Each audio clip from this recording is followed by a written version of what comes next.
ओम अज्ञानतिमिरन्धस्य ज्ञानञ्जनशलाकया चक्षुरुन्मीलितं येन तस्मै श्रीगुरुवे नमः। नमो ओम विष्णुपदाय कृष्णप्रेष्ठाय भूतले श्रीमते भक्तिवेदांत स्वामिनिति नामिने। नमस्ते सरस्वते देवे गौरवाणी प्रचारिणे निर्विशेष शून्यवादी पाश्चात्य देश तारिणे। जय श्री कृष्ण चैतन्य प्रभु नित्यानंद श्री अद्वैत गदाधर शिवासदि गौर भक्ता वृंदा। हरे कृष्णा कृष्ण कृष्णा हरे हरे, हरे राम राम राम हरे हरे। हरे कृष्ण।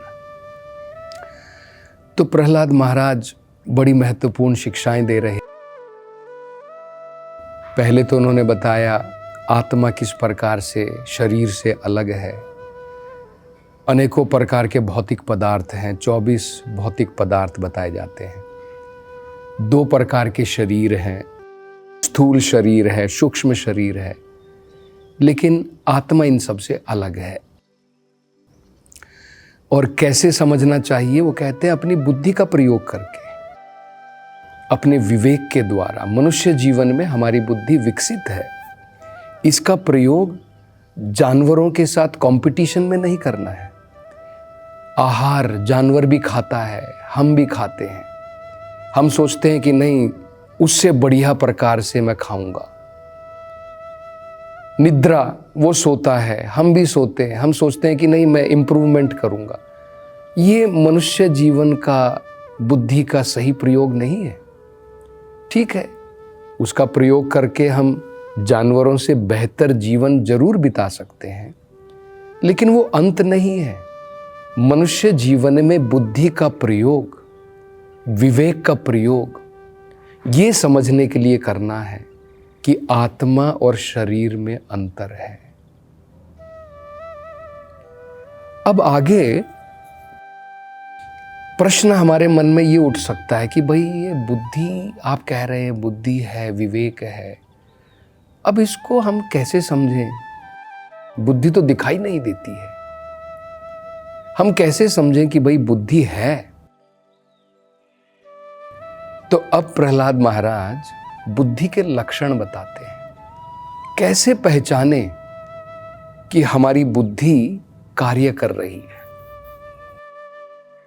और किस प्रकार से आत्मा केवल एक कहते हैं ना, जिसे विटनेस, साक्षी मात्र है। बुद्धि कार्य कर रही है और आत्मा केवल साक्षी है, देख रही है। वो कहते हैं हमारे जीवन में 3 प्रकार की अवस्थाएं आती हैं। एक अवस्था को कहते हैं जागृति, दूसरी अवस्था को कहते हैं स्वप्न, तीसरी अवस्था को कहते हैं सुषुप्ति। तो वो कहते हैं इन तीनों अवस्थाओं में हम बुद्धि को समझ सकते हैं। जैसे जागृति में देखिए, हम जागृत हैं, हम कुछ कार्य करना चाहते हैं, तो हम देखते हैं हमारा मन, हमारी बुद्धि कार्य कर रही है। जब हम सुषुप्ति में होते हैं, सुषुप्ति से पहले स्वप्न आता है। जब हम स्वप्न में होते हैं, स्वप्न में भी हमारा मन कार्य कर रहा है, हम योजनाएं बना रहे हैं, हम प्लानिंग कर रहे हैं, तो हमारा मन और बुद्धि कार्य कर रहे हैं। सुषुप्ति में क्या होता है, हमें याद नहीं रहता है, हम गहरी नींद में होते हैं, लेकिन फिर भी जब हम दोबारा जागृत होते हैं, तब हमारा मन और बुद्धि दोबारा कार्य करते हैं। हमें याद आ जाता है, अरे मैं तो सो गया था, मुझे तो ऑफिस जाना है, लेट हो रहा है।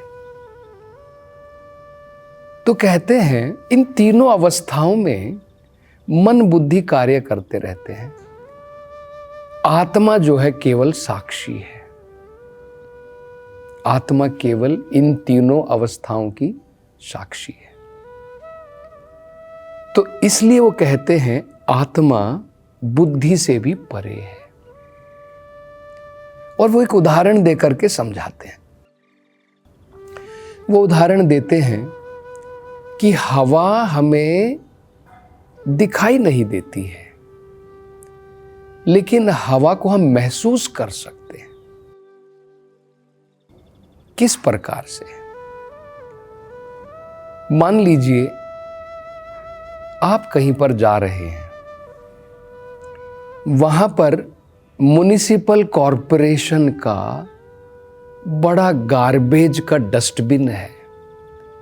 आपने देखा होगा ना, शहर से थोड़े बाहर म्युनिसिपल कॉरपोरेशन का जो भी शहर का इकट्ठा किया हुआ कूड़ा करकट है, उसको ले जा करके वहां पर डाल दिया जाता है, बाद में प्रोसेस भी किया जाता है।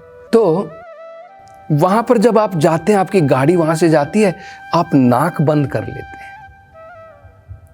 अरे भाई, ये तो गार्बेज का स्थान आ गया है। आप नाक बंद करते हैं कि कैसे जल्दी से यहां से निकला जाए। वहां से आप निकल जाते हैं। थोड़ी दूर जाने के बाद में आप देखते हैं मानो वहां पर एक बढ़िया सुगंधित गार्डन है।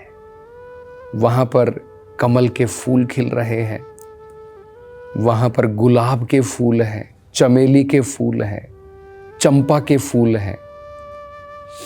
आप सूंघते हैं, आनंद आ गया, बहुत बढ़िया है।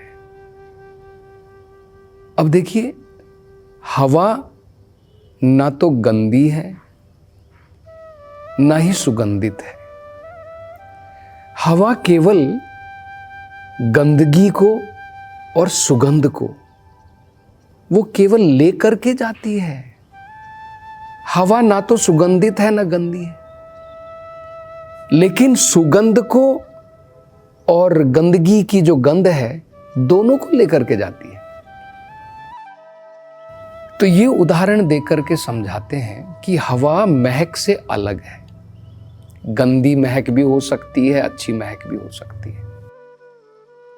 इसी प्रकार से आत्मा इस सूक्ष्म शरीर के द्वारा एक प्रकार की परिस्थिति से दूसरी प्रकार की परिस्थिति को लेकर के जाया जाता है। कैसे जाती है? देखिए, मान लीजिए अभी आत्मा इस शरीर के अंदर में बंद है, बद्ध जीव कहते हैं। हमारी बुद्धि है, हमारा मन है, हमारा अहंकार है। जब ये प्राण हम त्याग देते हैं, मान लीजिए शरीर छोड़ दिया, तो क्या होता है? सूक्ष्म शरीर नहीं छूटता है, वासनाएं नहीं छूटती हैं, वो सारी सूक्ष्म शरीर में कैद रहती हैं। हमारी इच्छाएं, हमारी वासनाएं, काम, ये सारी चीजें जो हैं सूक्ष्म शरीर में, क्योंकि ये सारी कहाँ है? मन के अंदर में तो है। और बुद्धि का प्रयोग करके हम मन की इच्छाओं को पूरी करते हैं। तो ये सारी इच्छाएं सूक्ष्म शरीर में रहती हैं। हमने शरीर तो त्याग दिया, ये इच्छाएं तो नहीं त्यागने को हुई। अब जो हमारी बची खुची इच्छाएं हैं, ये आत्मा को नए शरीर में लेकर के जाती हैं। यही जो है वासनाएं, इच्छाएं हमारे मन के अंदर में जो है सूक्ष्म शरीर में, ये अब आत्मा को नए शरीर में लेकर के जाते हैं कर्म के अनुसार, हमने जैसे कर्म किए हैं। तो ये बताया है भागवत में भी, भगवद गीता में भी, कारणम गुण संगस्य सद असत जन्म योनिषु। जिस प्रकार से हमने अपना मन लगाया है संसार में, हमारी बुद्धि का प्रयोग किया है, उसी प्रकार का शरीर अगले जीवन में प्राप्त होगा। कारणम गुण संगा, सारा कारण हमारे नए नए शरीर लेने का गुणों का संग है। आपने तमोगुण में संग किया है इस जीवन में, अपना मन तमोगुण में लगाया है, अंत में क्या होगा, परिणाम क्या होगा, तमोगुण का शरीर प्राप्त होगा। रजोगुण में लगाया है, शरीर छोड़ने के बाद रजोगुण की प्राप्ति होगी, उस प्रकार के शरीर की प्राप्ति होगी। सत्वगुण में लगाया है, ये शरीर छोड़ने के बाद सत्वगुण का शरीर मिलेगा, मनुष्य जीवन की प्राप्ति होगी। कारणम गुण संगा, गुण का संग है। तो ये हमारे विवेक के ऊपर है ना। देखिए, हमारी बुद्धि का प्रयोग कर सकते हैं। अगर हम अपनी बुद्धि का प्रयोग करके असत संग में पड़ते हैं, गंदे संग में, एक मान लो ऐसे लोगों से घिरे हम लोग, दारू पीते हैं, काम वासनाओं से लिप्त हैं, हम उनके साथ में रहते हैं, तो क्या होगा, धीरे धीरे हमारा मन उसी प्रकार की वासनाओं से भर जाता है, उसी प्रकार के रंग में हम रंग जाते हैं। फिर क्या होगा, अब उसी प्रकार के कार्य करेंगे। जैसा कहते हैं ना, जैसे संग वैसे रंग, और जैसा रंग होगा उसी प्रकार के आप कार्य करेंगे। हमारी बुद्धि अगर तमोगुण से रजोगुण से प्रभावित है तो पाप कर्म करेंगे। अब पाप कर्म करोगे, उसके फल के लिए अगला जीवन लेना पड़ेगा। पाप के कर्मों को, फलों को भुगतने के लिए शरीर मिलेगा ना, उस शरीर में जाकर के भुगतना पड़ेगा। ये कारण है। तो बुद्धि हम लोग पहचान सकते हैं ना कितनी महत्वपूर्ण है, विवेक हमारा जो है कितना महत्वपूर्ण है।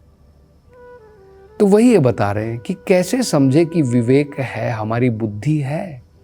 वो कहते हैं 3 अवस्थाओं में हम देख सकते हैं कि बुद्धि कार्य करती है। और उन्होंने बड़ा सुंदर उदाहरण भी दिया कि किस प्रकार से हवा जो है वो सुगंधों से अलग है। इसी प्रकार हमारा शरीर, चाहे वो सूक्ष्म शरीर है, चाहे वो स्थूल शरीर है, आत्मा उससे अलग है। केवल ये एक व्हीकल है, ये एक साधन है जिसमें आत्मा कैद है, और एक शरीर से अलग शरीर में हम लोग जाते हैं। कभी आप ऑटो रिक्शा में बैठ जाते हैं, कभी आप तांगे में बैठ जाते हैं, कभी बस में बैठ जाते हैं। इसी प्रकार से आत्मा ये जो वाहन है ना उसका, ये मन बुद्धि अहंकार उसको अलग अलग चीज़ों में लेकर के चले जाते हैं। कभी कुत्ते के शरीर में ले गए, कभी बिल्ली के शरीर में ले गए, कभी मनुष्य के शरीर में ला गए। तो हमको ये समझना है कि इन सब भौतिक पदार्थों से ऊपर इंद्रियां हैं, इंद्रियों से ऊपर मन है, मन से ऊपर बुद्धि है, बुद्धि से ऊपर आत्मा है। तो अभी हमको क्या करना है, हमारी अब आगे ये बताएंगे प्रहलाद जी, दूषित बुद्धि और शुद्ध बुद्धि दोनों में अंतर है। दूषित बुद्धि के द्वारा बार बार जन्म लेने पड़ेंगे। जब हमारी बुद्धि शुद्ध हो जाएगी तब हमें कोई दोबारा जन्म लेने की जरूरत नहीं पड़ेगी। तब प्रश्न ये उठेगा, हमारी जो बुद्धि में दूषण है उसको कैसे हम लोग निकालें, उससे हम कैसे शुद्ध हो। तो भागवत में एक तरीका दिया, बड़ा सरल तरीका। लोग तपस्याओं के द्वारा, लोग वेदों के पठन के द्वारा, अनेकों प्रकार के कार्यक्रम के द्वारा अपने जीवन को शुद्ध करने का प्रयास करते हैं। वो तरीका ठीक है लेकिन बहुत स्लो है। लेकिन एक तरीका बहुत तेज है, वो है अगर हम भगवान का आश्रय प्राप्त करते हैं भगवान की भक्ति के द्वारा, तो हमारी बुद्धि शुद्ध हो जाती है। और मान लीजिए आपने तपस्या की, आपने वेदों का ज्ञान पढ़ा, आपने उपनिषद भी पढ़े, और हम सोच रहे कि अब मेरी बुद्धि शुद्ध हो गई। लेकिन अगर आपने भगवान की भक्ति नहीं की, भगवान की शरण में नहीं गए, भगवान कहते हैं आप हो सकता है बहुत ऊंचे तक पहुंच जाएं, लेकिन दोबारा गिर जाएंगे। ये मैं नहीं कह रहा हूं, ये भागवत में स्पष्ट रूप से लिखा है। बड़ा सुंदर श्लोक आता है, देखिए वो क्या कहते हैं। उसमें कहा है, ये जो अन्य लोग हैं जो ज्ञान का मार्ग ले रहे हैं, कर्म का मार्ग, तपस्या का मार्ग, अनेकों प्रकार के व्रत करने में लगे हैं, अनुष्ठान करने में लगे हैं, ये अन्य अरविंदाक्षा, भगवान जिनके चरण कमल हैं उनको छोड़ करके, उनका आश्रय उन्होंने नहीं लिया।